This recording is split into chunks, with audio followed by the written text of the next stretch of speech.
This is the VOA Special English Agriculture Report. Weeds compete with plantings for water and nutrients. So farmers and gardeners may have good reason to hate them. But weeds can also bring pretty flowers and wild beauty to places lacking either. British nature writer Richard Mabey offers support for them in his new book. The title says it all: Weeds, in defense of nature's most unloved plants. But when exactly is a plant considered a weed? Experts at Penn State University say the answer is simple: when the undesirable qualities outweigh the good qualities. A crop plant generally produces several hundred seeds, but a weed plant can produce tens or even hundreds of thousands of seeds. And if seeds get buried, they may survive for many years underground. Eradicating weeds means that you have to remove all the seeds and roots so the plants will not grow back. But birds or the wind can reintroduce them to the land. A more common way to deal with weeds is to control them enough so that the land can be used for planting.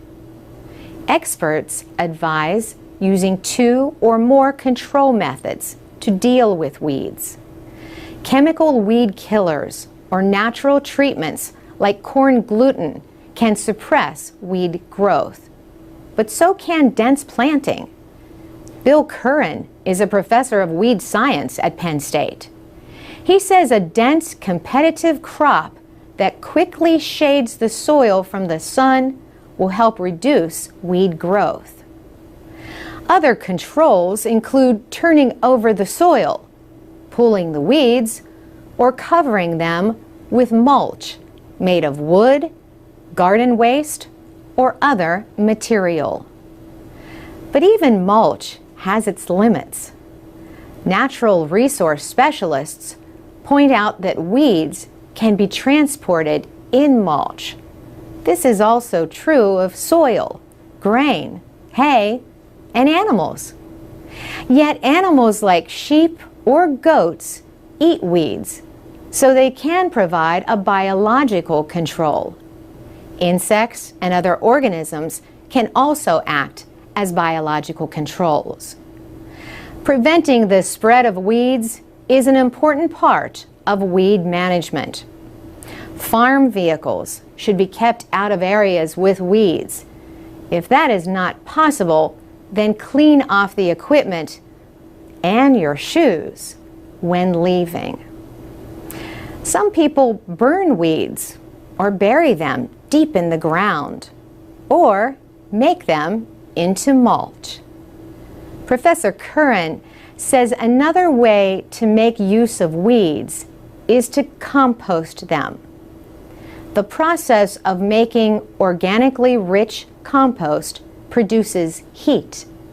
This heat kills many, though not all, weed seeds. The same is true for seeds that pass through animals that graze on weeds. For VOA Special English, I'm Carolyn Presutti. Agriculture Report. Niger is located in the Sahel area south of the Sahara. The West African country is largely hot, dry desert. But since the 1980s, Niger has gotten a lot greener. Around the world, trees are often cut down to clear land for bigger farms or more homes for growing populations. But in Niger, many farmers plant trees to protect their crops. They might cut some down, but often to sell the wood so they can buy food during a drought. Over the years, an agricultural advisor named Tony Renato has helped people in the Sahel learn about the value and care of trees. Mr. Renato says much of the response has come from farmers themselves instead of non-governmental organizations or government officials. He says the idea of planting trees has spread from farmer to farmer as they shared the idea with their neighbors. Trees can provide a wind barrier. They improve the soil when their leaves fall. And they protect against soil erosion by holding moisture in the ground. Niger often has severe dry periods. Researchers say villages where farmers planted trees did better than others during a drought and food shortage in 2005. Mahaman Larwanu works for the group African Forest Forum. Mr. Larwanu says the villagers who had trees grew more food and could also survive on fruit and leaves from the trees. And they could cut wood and take it to the city to sell and get some money to buy food. In the past, the French colonists who ruled Niger had a policy of government ownership of trees. Not surprisingly, this policy did nothing to make farmers want to take care of a valuable resource that was not their own. In Burkina Faso, a farmer named Yakuba Sawadogo became internationally known for growing a forest. His neighbors resisted his new farming methods at first. They even burned his land. But later, they saw how trees could protect the soil against the spreading desert. His story is documented in a film called The Man Who Stopped the Desert. But Mr. Sawadogo says in much of Africa, nobody is looking after our forests. For VOA Special English, I'm Alex Villarreal. To read and listen to more agriculture news and for English teaching activities, go to voaspecialenglish.com. You can also follow us on Twitter and like us on Facebook at VOA Learning English. This is the Agriculture Report in Special English. A small nonprofit company in Cambodia is turning used cooking oil into high-quality biodiesel fuel. The idea is to reduce air pollution caused by low-quality diesel made from petroleum. In Cambodia, heavy trucks usually use petroleum diesel. So do many older cars. The diesel sold in Cambodia is a high-sulfur fuel. It is banned in more developed countries. Experts say diesel exhaust is a big part of air pollution in the country. And air pollution causes lung disease and other respiratory problems. Naga Biodiesel was set up in 2008 to provide a cleaner fuel choice. The company produces high-quality biodiesel at a small factory in northwest Cambodia. Most of the oil is supplied by local restaurants at no cost. The restaurants then buy back the biodiesel at a 40% discount or reduced price. The cooking oil is washed and cleaned to remove contaminants before being processed into diesel. And the process of making biodiesel has a useful byproduct, glycerin, which can be used as a cleaner. The founder of Naga Biofuels says biodiesel burns cleaner in engines and helps improve the air quality in the fast-growing city of Siem Reap. Providing used cooking oil to biodiesel producers makes sense to restaurants too. The manager of a restaurant in Siem Reap called the Blue Pumpkin says he does not have to worry about what to do with used cooking oil anymore. He adds, the whole service is very clean and professional. Naga Biofuels wants to increase production to 10,000 liters by 2013. The business plans to provide its service in environmentally sensitive areas where low-quality diesel can cause damage. For VOA Learning English, I'm Laurel Bowman. From VOA Learning English, this is the Agriculture Report. Farmers in the eastern part of the Democratic Republic of Congo are protecting against crop theft in an unusual way. The farmers are growing crops that are less likely to be stolen. The United Nations Food and Agriculture Organization says in the past year, many farmers have started to grow different crops. Guillaume Kahomboshi is a food security expert with the FAO in Goma. He says small farmers think the wars that break out at harvest time may just be an excuse to steal their crops. Mr. Kahomboshi notes that most of the people in Rutshuru, a territory near Uganda, are starting to grow soybeans. The expert suggests this is because soybeans are not good to eat until they have been dried and milled. He says the armed groups want food that is ready to eat.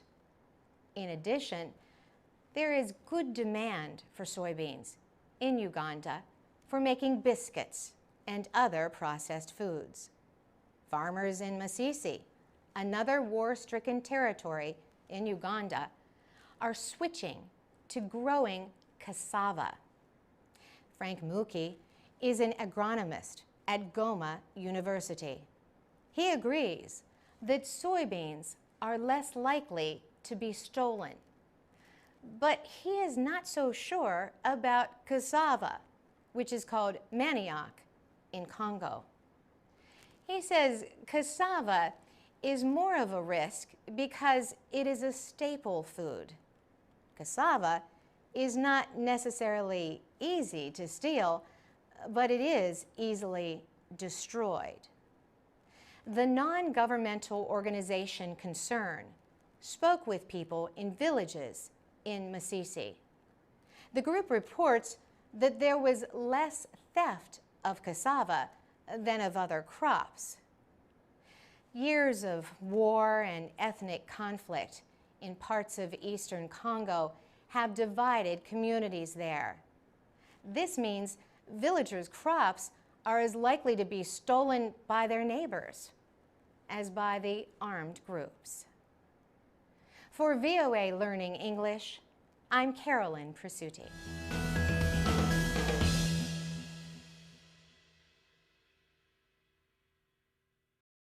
English Agriculture Report.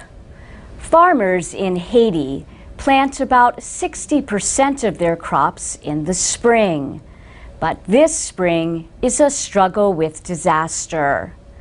The January 12th earthquake flattened much of the capital and surrounding areas. It left more than 200,000 people dead and about 1 million homeless. International recovery plans include helping Haiti expand food production. But now, seasonal rains do not make the situation any easier. The rains continue through May and June. Farmers in the quake area lost tools as the shaking caused landslides that buried equipment. Also, many farmers need money for seeds and fertilizer. And Sabina Vilka of the aid group CARE says many lack the money to hire help to prepare the land. For the planting, they also need local labor, she says. And since they do not have enough money to hire people, the work will simply not be done. The United Nations Food and Agriculture Organization said it has delivered tools and seeds to thousands of families in the quake area. The earthquake was centered near Port-au-Prince. An estimated 600,000 people left for the countryside. Experts say it will be difficult to feed them. Food prices are high, and many people fled the capital with only the clothes they were wearing. Gerald Murray at the University of Florida is an expert on Haiti. He says many rural families have taken in relatives and friends who lost homes and jobs. There may be enough to eat for a while, he says, but before too long, there may be hunger. Farming is about 60% of Haiti's economy, but most food comes from imports. Before the quake, the government and private groups were working to improve agriculture. Deforestation is a major problem. There are few trees to protect soil from floods, droughts, and severe storms. In the 1600s, Haiti's French colonizers cleared forests to plant sugarcane. In the 1950s, forests were cut down for wood and other products. Poor technology and poor roads also reduced agricultural production. So did animal and plant diseases. Farmers moved to cities. Professor Murray says the average farm in Haiti is about 1 to 1.5 hectares. Fields are commonly divided between level ground and a mountainside. And that's the VOA Special English Agriculture Report, available at voaspecialenglish.com and on Twitter and Facebook at VOA Learning English. English Agriculture Report. Weather does not discriminate between large and small farms. If it rains too much or too little, crop insurance can pay for losses. Yet insurance usually costs too much for a farmer with as little as a hectare or two of land. But now a program called Kilimo Salama, or Safe Farming, offers low-cost insurance in parts of Kenya. The program is offered by the Syngenta Foundation. The foundation was established by the Swiss agricultural chemical maker Syngenta. Farmers register at businesses taking part in the program and receive a policy number through their mobile phone.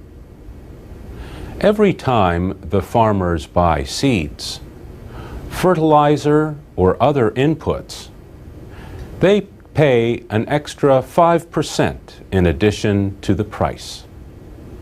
This extra cost is the insurance premium. The farmers are paid back for the inputs if their crops fail because of drought or flood. The program is designed for maize and wheat farmers like Josephat Lungat. He owns a 2-hectare farm near Eldoret in western Kenya. He said, "In a case where we do not have a lot of rainfall, it means we are going to lose all the crops. But this insurance policy is going to cover the farm inputs that we use in the farms. So that is going to give us the certainty of going back to the farms again if the rains do not come. He buys his agricultural inputs at Maraba Investments in Eldoret. About 200 farmers signed up for the insurance within the first 2 weeks that it was offered there. Beatrice Kemboy is a director of the business. She says every day she and her workers register from 5 to 10 farmers in the program. When farmers buy their inputs, the store worker uses a mobile phone camera to scan barcode symbols that match the product.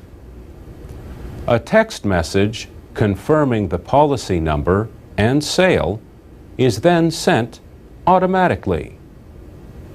The program also uses solar-powered weather stations to record local rainfall amounts. The data is sent to the UAP Insurance Company. When there is crop failure because of a drought or flood, farmers receive a text message. It tells them to receive payment from the business where they purchased their inputs. And that's the VOA Special English Agriculture Report. You can read and listen to our reports at voaspecialenglish.com. And you can add your comments. We are also on Facebook, Twitter, YouTube, and iTunes at VOA Learning English. Agriculture Report in Special English. Some private game farmers in South Africa are hiring armed protection for their rhinos. New security companies are being started to fight an increase in rhinoceros poaching. Poachers are now well armed and well financed. A single horn sells for more than $65,000 per kilogram. That is more valuable than gold. Rhino horns are sold mostly in Vietnam and China. People there wrongly believe that the material in the horn can cure all kinds of problems. Simon Rood started a security company in South Africa 5 years ago when rhino poaching started to increase. His 35 rangers supervise an area of 150,000 hectares in Limpopo province.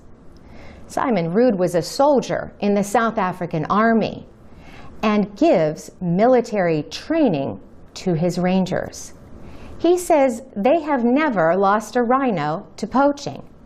This, he says, is because his rangers patrol 24 hours a day, 7 days a week, and live and sleep in the countryside. Callie Botha manages a wildlife business that had 6 rhinos. Recently, he found one dead with its horns cut off. He owned the rhino for 12 years. Replacing a rhino costs about $28,000. But Callie Botha says armed protection also costs a lot, and he worries about his own safety. So he may stop breeding rhinos. He says the risk is too high. Other wildlife businesses are willing to pay to protect their rhinos. Karen Trendler works at South Africa's only rhino orphanage. She thinks there should be a law to establish rules for training. If security companies are not well trained, she says, there is a risk of corruption. She says a long-term solution will come through education and law enforcement. For VOA Learning English, I'm Carolyn Presutti. Agriculture Report. Most kinds of rose plants are native to Asia. But roses also grow in other parts of the world, including Northwest Africa, Europe, and the United States. In 1986, Congress and President Ronald Reagan declared the rose as America's national floral emblem. They proclaimed it the national flower, in other words. But whatever the name, the choice of the rose did not smell very sweet to supporters of other popular flowers. Some say roses are difficult to grow, but you have a better chance of success if you start with a few suggestions from experts. First, choose a place to grow your roses where they can get sunshine for about 6 hours on bright days. You can buy roses from a garden center or by mail. You can buy potted roses, also known as container roses, or bare root plants. Each kind has its fans. Some gardeners say potted roses are easier to plant. They say the roots develop better if you start with potted roses. But others point out that bare root roses come without soil, so they weigh less to transport, and that can save money. The University of Illinois Extension advises getting bare root roses as close to planting time as you can. If they arrive before you are ready to plant them, make sure the packing material is moist. Keep the plants in a cool, dark place. You plant the roses while they are dormant. The resting plants have no leaves but still need water. When growing roses, the soil should feel moist deep down. Watering should be done in the morning. You can avoid problems like black spot and mildew that way. Be careful not to water roses too much. Too much water can cause unhealthy discoloration on the leaves. After heavy rains or too much watering, try temporarily pulling away mulch from around the roots. Doing that will help dry the soil. Placing mulch around rose plants is normally a good idea. Mulch suppresses weeds and holds moisture in the soil. You can use mulch made from bark, pine needles, cottonseed, or oak leaves. If the soil is very dry, you can add peat or compost to help condition it. If aphids, thrips, or other insects invade your rose bushes, you may be able to force them off with just a strong spray of water.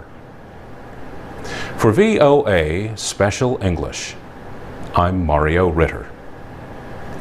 Share your secrets about growing roses at voaspecialenglish.com.